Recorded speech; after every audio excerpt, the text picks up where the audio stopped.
네, 문재인 대통령이 취임 3주년을 맞아서 대국민 특별 연설을 하고 임기 후반부 국정 구상을 밝혔죠. 코로나19로 인한 방역 위기, 경제 위기 극복 방안에 초점이 맞춰졌습니다. 한편 21대 국회 여야 신임 원내대표 앞에 놓인 과제들은 무엇인지 이 정치권 소식들 전문가 두 분과 짚어보도록 하겠습니다.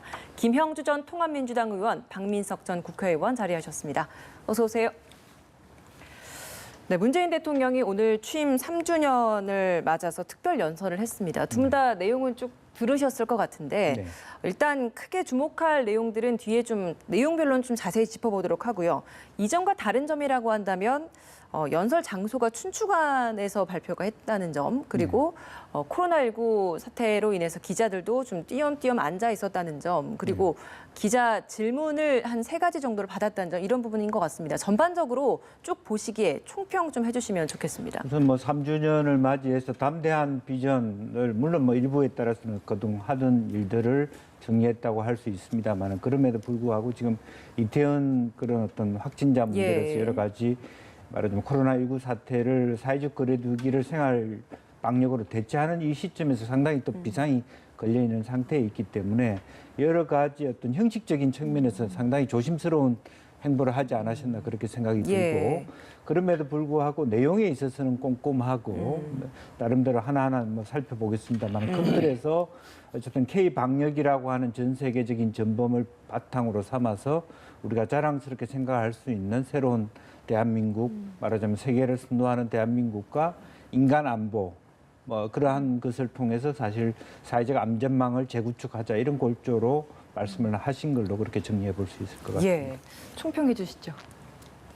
원래 우리 같은 대통령 중심제, 단임제, 대통령 중심제에서 이제 임기 후반기에 접어든 거 아니겠습니까? 예. 통상은 그동안의 공약을 이제 할 수 있는 건 하고 또 못하는 건 포기하고 마무리를 해야 되는 그런 시점인데 아무래도 이번 총선에 아주 압승을 했기 때문에 아마 그런 영향이 컸겠죠.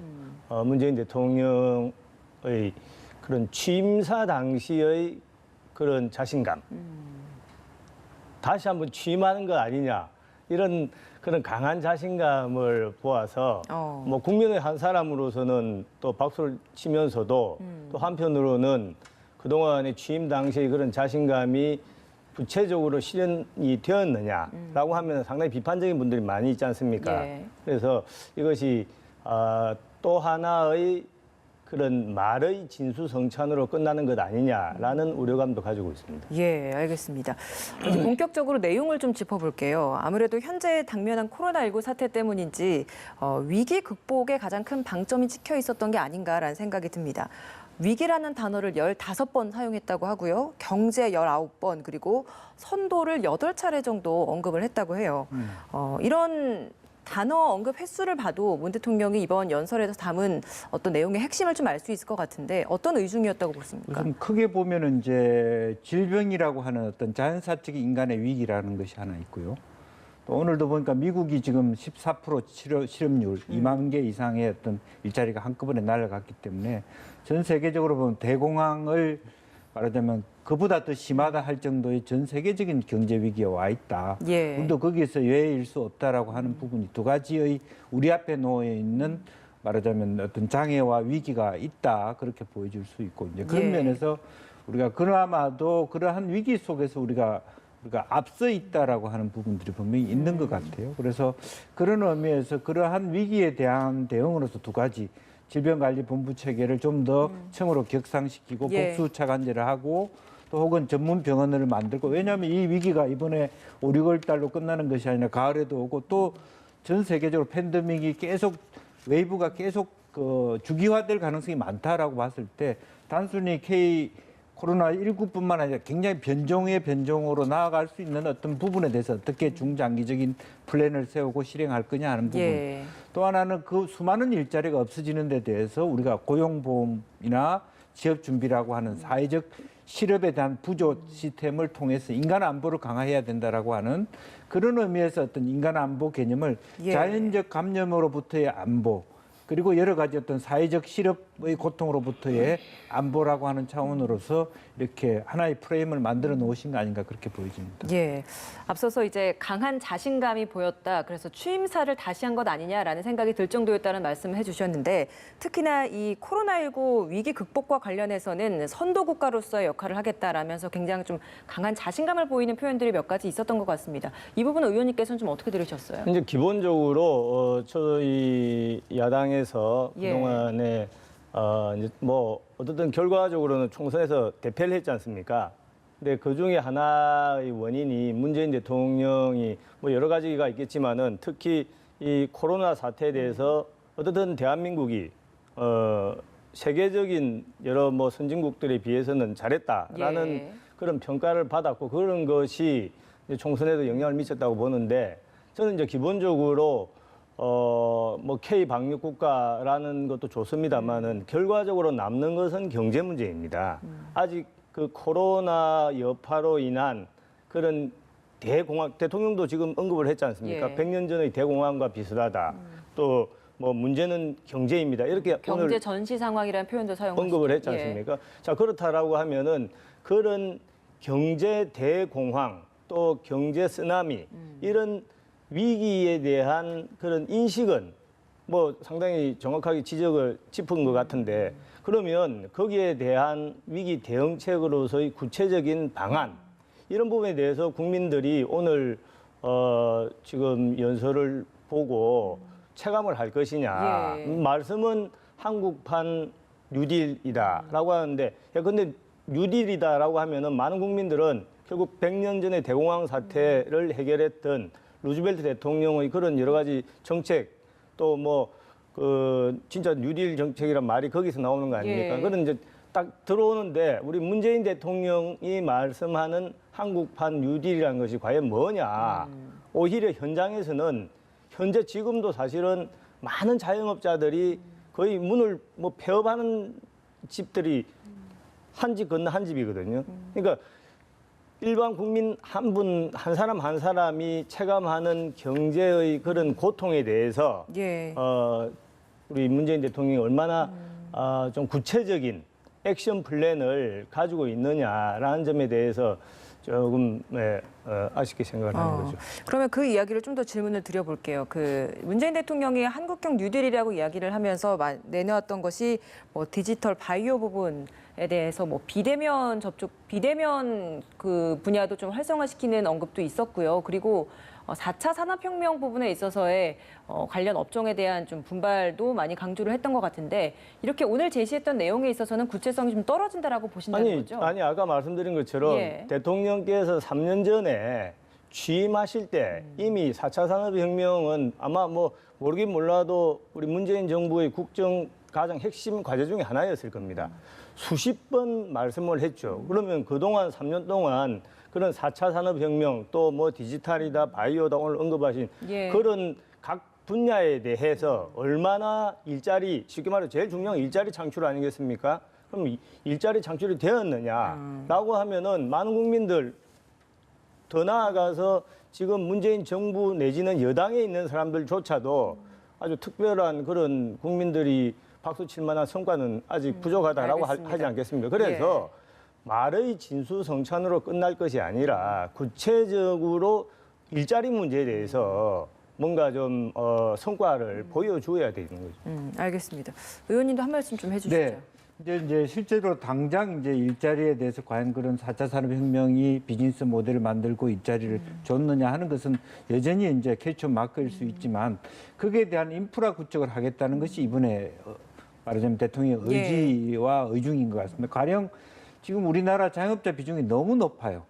또 말하자면 취업하다가 이제 그만두고 나면 전부 다 치킨집이나 음식점 이런 비중을 줄여야 되는 국가적 과제가 있는 거거든요. 예. 이제 그런 것에 속에서 그것에 문제가 있다라고 얘기하기보다는 그런 분들을 말하자면 취업을 할 수 있는 시스템의 강화를 통해서 다른 업종으로 만들어 간다든지 또 벤처 사업으로 키워갈 수 있는 좀 더 말하자면 어떤 그 일상적인 자기 노동을 팔아서 일하는 그런 어떤 질 낮은 일자리에서 질 높은 일자리로 가기 위한 조금 더 시스템적인 사고 그런 부분 데이터 산업이라든지 뭐 비대면 접촉이라든지 이런 어떤 사업을 할 수 있는 기반 조성을 통해서 새로운 취업을 할 수 있는 교육 시스템을 통해서 이분들이 새롭게 장기적으로 먹고 살 수 있도록 또 그런 것을 준비하는 기간 동안 교육받는 기간 동안 어떻게 살 것이냐의 문제에 대해서 두 번째 실업 부조 시스템을 하기 위한 취업 지원센터라든지 이런 것들을 말씀해 주시는 것 같다라는 생각이 들고 예. 단기간에는 굉장히 고통스럽고 실업률이 있을 수 있지만 그 과정을 통해서 우리 사회가 말하자면 미래 4차 산업혁명의 선도국가로 거듭나는 그런 계기를 만들어 보자라는 것이 대통령의 의지다 그렇게 보여집니다. 예. 경제 위기 극복 방안 중에 이제 잠시 좀 언급해 주셨던 것처럼 고용 안전망도 확대하는 부분이 강조가 되지 않았습니까? 그러면서 전 국민 고용 보험 시대를 위한 기초를 놓겠다.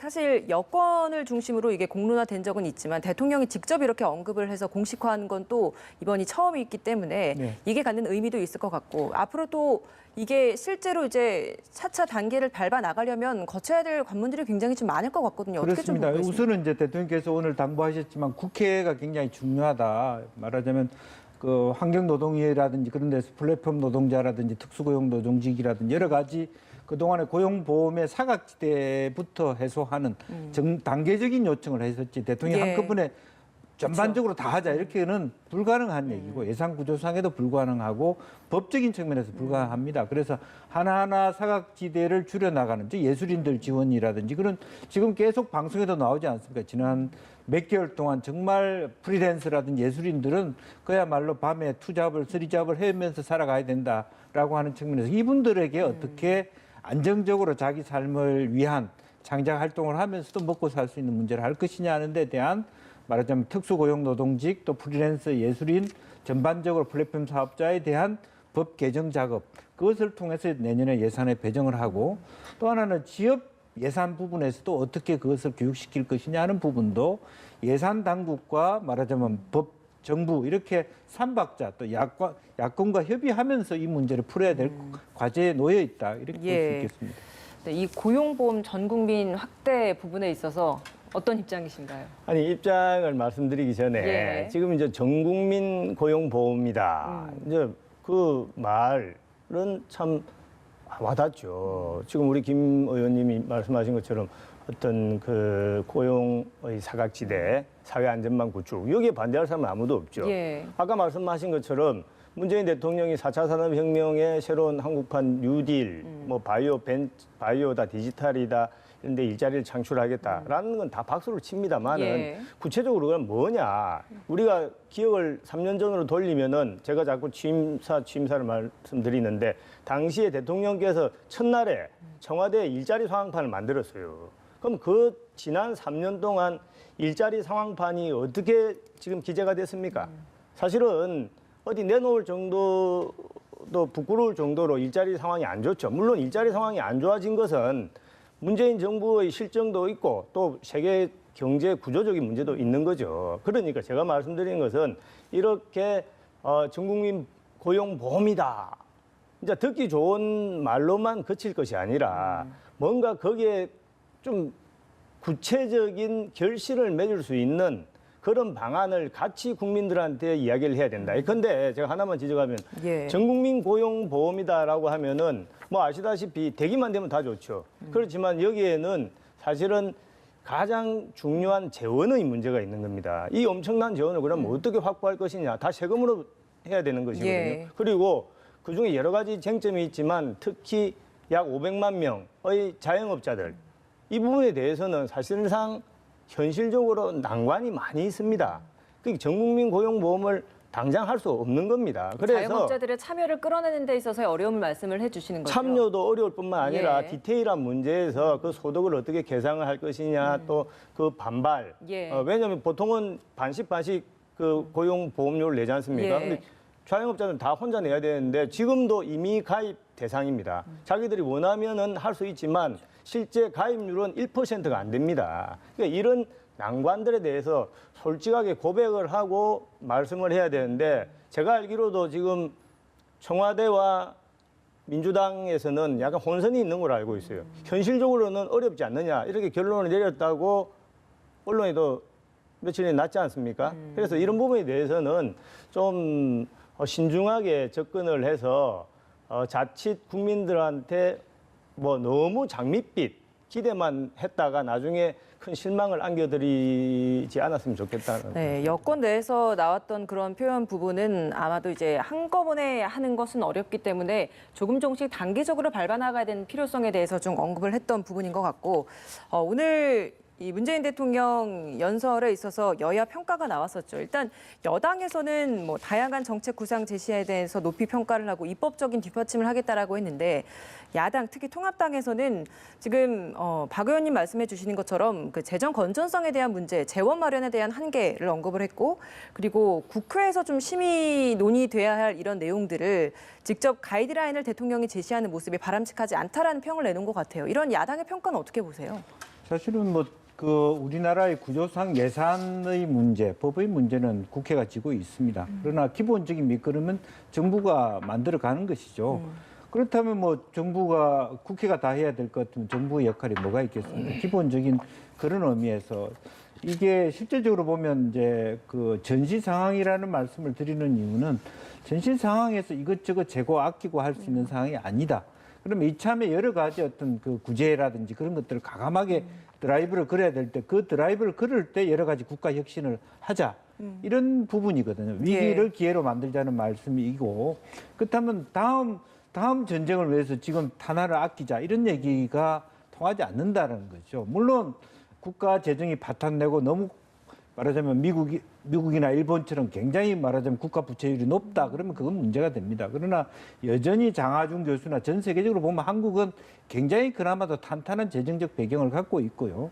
또 이참에도 보면 굉장히 국내적 산업을 갖고 있기 때문에 코로나19 속에서도 없는 물품이 없고 모든 생산이 시스템이 돌아가고 있는 유일한 국가라고 해도 과언이 아닌 그런 체제가 돼 있는 거거든요. 예. 그런 자신감을 가지고 어쨌든 국민들에게 여러 가지 새로운 말하자면 한교안 대표나 김종인 전 통괄 말하자면 선대위원장께서도 말씀했다시피 지금 현재 비상 상태이기 때문에 대통령이 직접 주사를 놔야 될 시점이라고 보는 관점에서 한 번은 저 여야가 합심해서 한번 이런 시험에 같이 합의를 줬으면 좋겠다는 생각입니다. 예, 특히 그 국민 취업 지원 제도와 관련해서는 사실 여야가 협의가 필요하고요. 본회의에서 이런 절차를 좀 통과시켜야 되는데 본회의가 과연 열릴 수 있을 것인가 이 부분도 아직까지는 퀘스천 마크인 것 같아요. 뭐 그것은 이제 어차피 20대 국회는 이제 끝났다고 보고요.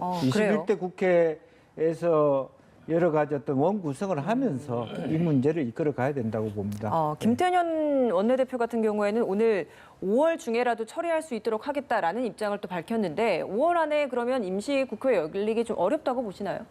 뭐 저는 지금 이제 그 여당 또 야당의 원내대표가 새로 되었지만 그 원내대표의 대표성은 법적으로는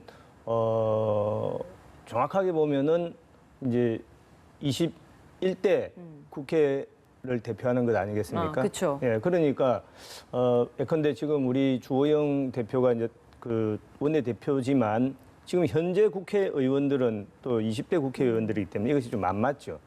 그리고 아까 뭐 그런 전 국민 고용보험 문제라든지 국민 그 취업제도 지원제도라든지 이런 것이 물론 시급한 과제이지만 반드시 이번 달 안에 해결해야 되느냐.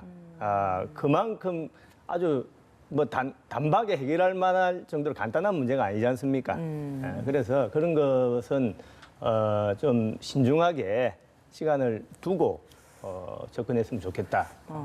근데 사실 그 지난번에 본회의 협상을 하려고 할 때 심재철 당시 원내대표도 그 권한을 다음 원내대표에게 일임을 하겠다. 본회의 개최 여부에 대한 합의 일정을 그렇게 얘기를 했잖아요.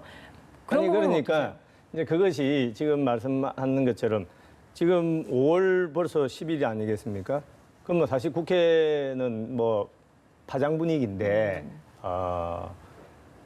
원포인트로 본회의를 열어서 과연 실질적으로 실효적으로 그 법안을 통과시킬 수 있겠느냐. 현실적으로는 좀 구분할 필요가 있겠습니다. 20대 국회에서 그동안은 개정돼 있고 본회의를 준비하고 있는 법안에 대한 처리는 할 수 있는 데까지 뭐 5월 20일 이전에라도 동의가 되면 하겠다는 부분이고 지금 대통령께서 주신 말씀은 여러 가지 법 개정과 예산을 수반하는 부분이라서 시간이 걸릴 수밖에 없어요. 그건 어차피 새로운 한노이나 기재위나 법사위가 해결해야 될 과제다 그렇게 보면 될 것 예, 같습니다. 알겠습니다. 통합당 이야기 좀 해볼게요. 주호영 원내대표 일단 내부적으로 당 지도 체제를 결정을 해야 되는 임무가 주어진 상황인데 오늘 홍준표 대표가 SNS에 주호영 의원을 중심으로 하는 그러니까 원내대표를 중심으로 하는 혁신 비대위가 꾸려져야 한다. 그렇지 않으면 오히려 당을 해체하고 다시 만들어야 한다. 이런 주장을 했단 말이죠. 주 원내대표가 이 다음 이 지도 체제와 관련해서 좀 어떤 방향으로 끌어날 거라고 예상하세요? 우선 주호영 원내대표가 뭐 아주 풍부한 그 원내 협상 경험 여러 가지 가지고 있기 때문에 아마 저희 당 내에서는 예. 우선 국회 상황을 가장 잘 아는 그러니까 유능한 대표다라고 저는 평가를 하고 싶은데 이제 크게 쟁점은 두 가지 아니겠습니까? 지금 말해서 비대위를 구성해서 풍비박산난 당을 재건하는데 비대위원장을 어디 외부에서 모셔올 것이냐 아니면은 이제 주호영 원내대표가 그 비대위원장 역할도 일시적으로 하는 것이 좋지 않냐. 거기서 이제 혁신위원회를 구성해서 뭐 두 가지 다 그 장단점은 있습니다만은 기본적으로 현실, 그러니까 정치 현실을 놓고 보면은 원내대표의 역할은 결국 정부를 견제하고 또 법안 심사, 예산, 그러니까 여당하고의 이런 이제 국회 문제에 올인할 수밖에 없는 것이죠. 예. 그런데 저희들 입장에서는 그것도 중요하지만 더 중요한 것은 우리 당을 어떻게 체질 완전히 근본적으로 황골 탈퇴시키고 어떤 새로운 어떤 비전을 국민들한테 제시해서 2년 후에 다가와 있는 대선에 그래도 한번 우리가 집권의 기대를 줄 수 있느냐 없느냐 문제 아니겠습니까? 예. 그런데 그런 두 가지 막중한 역할을 주호영 원내대표 혼자서 다 하기는 여러 가지로 어렵지 않겠느냐. 그래서 뭐 개인적으로는 예. 주호영 원내대표가 혁신위원회를 구성한다라고는 주장도 일리가 있겠습니다만은 제 개인적으로는 정치 현실적으로 비대위원장이 어느 기간까지 당 체질을 근본적으로 바꾸는 그런 역할을 해야 되는 건 아니냐는 생각입니다. 네, 알겠습니다. 오늘 시간 관계상 두 분 말씀은 여기까지 듣도록 하겠습니다. 김형주 전 통합민주당 의원, 박민식 전 국회의원이었습니다. 고맙습니다.